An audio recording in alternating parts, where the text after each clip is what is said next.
अभी आज जो हियरिंग थी इसमें क्या अपडेट्स हैं, क्या क्या डेवलपमेंट्स हुए? इसमें जो आरोपी गिरेवाला सिंह हैं उनके द्वारा रेगुलर बेल एप्लीकेशन फाइल करी गई थी जिला न्यायालय में, जिसको पहले करीबन 4 जजों ने रिक्यूज कर दिया सुनने से। उसके बाद स्पेशल सीबीआई कोर्ट में लगी थी, उन्होंने भी रिक्यूज कर दिया सुनने से। इसके बाद जो स्पेशल लोकायुक्त जज हैं उनके यहाँ आज सुनवाई हुई, और जो इसमें आरोपी गिरेवाला सिंह के जो वकील साहब हैं उनके द्वारा तर्क रखे गए, जिसमें मोस्टली उन्होंने उनकी मेडिकल कंडीशन, उसके बाद उनकी जो माता जी हैं वो 100 साल की हैं, और उसके बाद जो फैक्चुअल चीज़ें केस के बारे में बताई, इन्हीं आधारों पर बेल मांगी, जिस पर सीबीआई द्वारा भी विरोध करा गया कि ये कोई बेल के ग्राउंड नहीं है। और इन तरह के जो ग्राउंड्स आपने बेल में बताए हैं, बेल मिलने लायक एक भी ऐसा कोई ग्राउंड नहीं है। और उनके हेल्थ के संबंध में उन्होंने जेल से जो भी अपडेट मांगा था मजिस्ट्रेट से, वो अपडेट भी आया। उस मेडिकल डॉक्यूमेंट में भी अब वो फिलहाल एकदम सही है, ऐसी कोई दिक्कत नहीं है। छोटी मोटी जो भी उनको समस्याएं थी वो रिजॉल्व कर दी गई हैं। अंदर जो जेल में हेल्थ केयर सेंटर है वहाँ पे वो सही भी हो गई हैं। आज वीडियो कॉन्फ्रेंसिंग से जुड़े भी थे। इसी के साथ साथ हम लोग ने भी विरोध करा इसमें कि पुराना जो इनका पास्ट कंडक्ट है, जिस तरीके से चाहे सलून हो, चाहे सीसीटीवी वालों को फोन करा है टेक्नीशियन को, या जितने कॉल्स करे गए हैं, किस तरीके से इनको 24 घंटे के अंदर अग्रिम जमानत मिल गई थी, जिसके बाद हाई कोर्ट ने इसको क्वैश करा, ये सभी तथ्य कोर्ट के सामने आज हम लोग ने भी रखे और मांग करी कि अगर इनको रेगुलर बेल का लाभ दिया जाता है तो ये निकलकर अभी जो इन्वेस्टिगेशन चल रही है उसको 100% टेम्पर करेंगे, एविडेंसेस के साथ, विटनेसेस को डराए धमकाएंगे, इसकी प्रोबेबिलिटी है। और इनका पास कंडक्ट देखते हुए इन्हें जो रेगुलर बेल एप्लीकेशन लगाई है उसको निरस्त किया जाए। सीबीआई की तरफ से और क्या क्या तथ्य रखे गए? सीबीआई की तरफ से भी यही तथ्य रखे गए कि जो ग्राउंड इन्होंने बेल के बताए हैं, ऐसे कोई ग्राउंड वैलिड ग्राउंड नहीं है जिस पर रेगुलर बेल दी जाए। गंभीर अपराध है, डाउरी डेथ के संबंध में एक बच्ची है, उसकी जान गई है, और उसके बाद अभी क्योंकि सेकंड पीएम आई है नहीं आई है सीबीआई बताएगा, इन्वेस्टिगेशन का हिस्सा है, बट जो सुनने में आ रहा है कि सीबीआई सेकंड पोस्टमार्टम रिपोर्ट भी आ गई है, और बहुत सारे ऐसे एविडेंसेस हैं जो सीबीआई ने कलेक्ट करे हैं, और कहीं ना कहीं उनको ये लगता है कि एक स्ट्रांग केस आरोपियों के अगेंस्ट बनता है, इसीलिए उन्हें रेगुलर बेल एप्लीकेशन पे आज पुरजोर सीबीआई ने विरोध करा। तो अभी जो बेल एप्लीकेशन है उसको लेकर क्या कहा है कोर्ट की? क्योंकि हेयरिंग बहुत लंबी चली, कोर्ट ने जो भी पक्ष थे, दोनों पक्षों की तरफ से जो भी हैं आर्ग्यूमेंट्स, उसको रिकॉर्ड कर लिया है। केस डायरी को वो अवलोकन करेंगे और रिजर्व कर लिया है कल के लिए ऑर्डर। कल इस पर जजमेंट सुनाया जाएगा कि रेगुलर बेल एप्लीकेशन जो गिरेवाला आरोपी द्वारा लगाई गई है उनको दी जानी चाहिए या नहीं। गिरवाला सिंह की तरफ से कई सारे तथ्य रखे जा रहे हैं। कहा जा रहा है कि उनकी माता 100 साल की उम्र है उनकी, वो बीमार हैं, और खुद की भी तबीयत की बात कही जा रही है। क्या लगता है आपको? दोनों ही ग्राउंड्स वेक थे क्योंकि माताजी उनके साथ रहती नहीं है, ना उनको माताजी की कोई जिम्मेदारी है। प्लस जो उनकी हेल्थ है वो आज उन्होंने कोर्ट में बोला कि she is okay, perfectly okay, और आज उन्होंने अपनी बातें भी रखी कोर्ट के सामने। और बहुत लंबी एक बहस थी, बहुत लंबा उन्होंने एक्सप्लेनेशन दिया।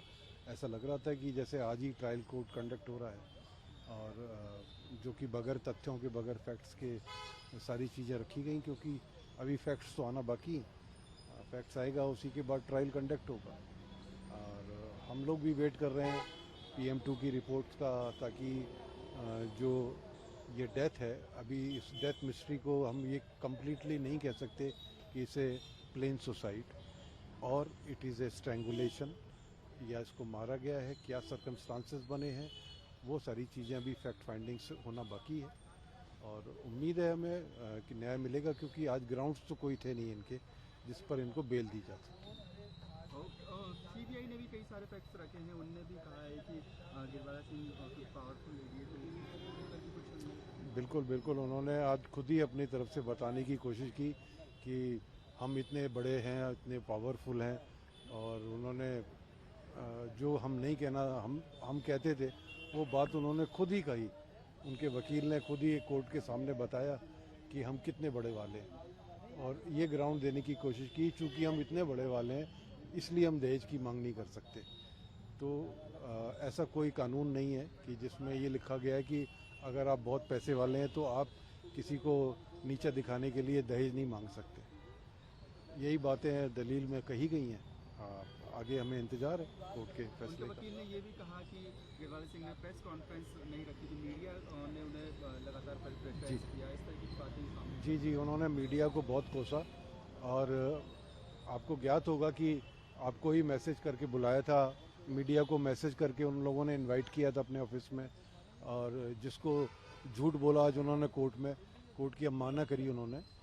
इसको इस फैक्ट्स को भी अगर देखा जाए तो ये कोर्ट की अवमानना माना जाएगा कि कोर्ट के समक्ष झूठ बोला उन्होंने कि मीडिया ने उनको बंदी बना लिया था, जबकि खुद ही इनवाइट किया था। आपने देखा, आपने भी बोला कि खुद ही इनवाइट किया था, हमें मैसेज किया था, सारे मीडिया हाउसेस को मैसेज करके बुलाया। उसके बाद कोर्ट में ये बोलना कि मुझे बंदी बना लिया था मीडिया ने, ये अपने आप में एक कोर्ट की अवमानना है और ये सरासर जो है मीडिया के सामने, पब्लिक के सामने इनका झूठ एक्सपोज हो रहा है। आपकी तरफ से और कौन कौन से आपके वकील द्वारा और कौन कौन सी दलीलें रखी गई हैं जिसको लेकर? देखिए, आज तो दलील का टाइम ही नहीं था, आज तो खाली बेल एप्लीकेशन थी। तो बेल के जो ग्राउंड्स थे वो बहुत ग्राउंड्स बनते ही नहीं थे बेल देने के। इनकी एंटीसिपेटरी बेल रिजेक्ट हुई है, हाई कोर्ट ने रिजेक्ट की है, और जिन कारणों से रिजेक्ट की है वो अपने आप में बहुत संगीन है। तो एंटीसिपेटरी बेल बहुत रेयर केस में रिजेक्ट होती है and this is the rarest case. ये हमारी तरफ से, सीबीआई की तरफ से भी दलील में कहा गया कि इसको भी कंसीडर किया जाना चाहिए कि हाई कोर्ट की जो इसमें इनकी बेल को कैंसिल किया है, ये एक बहुत रेयरेस्ट होता है।